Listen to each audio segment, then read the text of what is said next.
You attract what you are. Like attracts like. These are the underlying principles of the popular law of attraction. I say it's popular because I'm sure everybody heard about this law at some point. Maybe because the word attraction sounds very attractive to us. We all want to attract a good partner, a high-paid job, or other forms of personal fulfillment in our lives. But to attract something or someone into your life, you and your desire have to be on the same wavelength or vibrate at the same frequency. Let's say you're not in a favorable financial situation and you want to get a job at a top investment bank. You know, the salary is good and you finally get the chance to put your knowledge of financial markets to good use.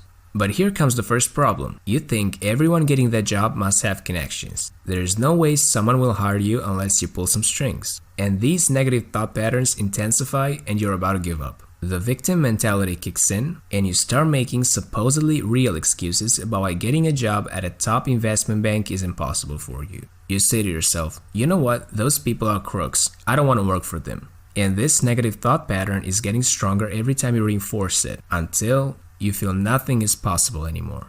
So if you really want to get that job, just take a look at the people working there. See what they do, how they make decisions, even how they dress and speak. You have to get yourself in the mood for working there. Imagine they are your workmates and they are doing a great job. Because if you look at the same people and say, look at these pricks in fancy suits, they are making a lot of money for doing nothing. In that case, you definitely won't start working with them. Your mind will try to protect you from the corruption of that job. After all, you're a good person, right?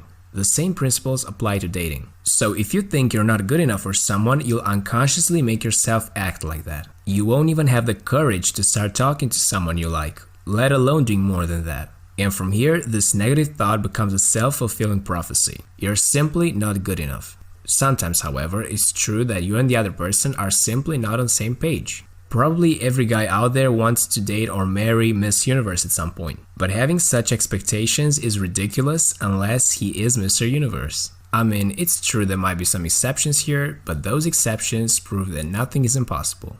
The law of attraction is always working and it applies to everyone and everything. Positive thoughts vibrate at a high frequency and negative thoughts vibrate at a low frequency. So having a negative mindset will attract more negativity into your life because misery loves company. Low frequency moods drain your energy, and that's why you're saying you're feeling low. But there's some good news, you can always change your vibrational frequency by thinking about happy moments. Live those moments again in your mind and see how much happiness you can create with the amazing power of thought. And when your state of mind is so elevated, life gets more enjoyable. Now I know that other substances such as alcohol can produce such feelings. The downside is that you can get addicted and there might be some harmful effects in the long term. But if there's one addiction that I approve of, then that is the addiction to the raw power of positive thoughts.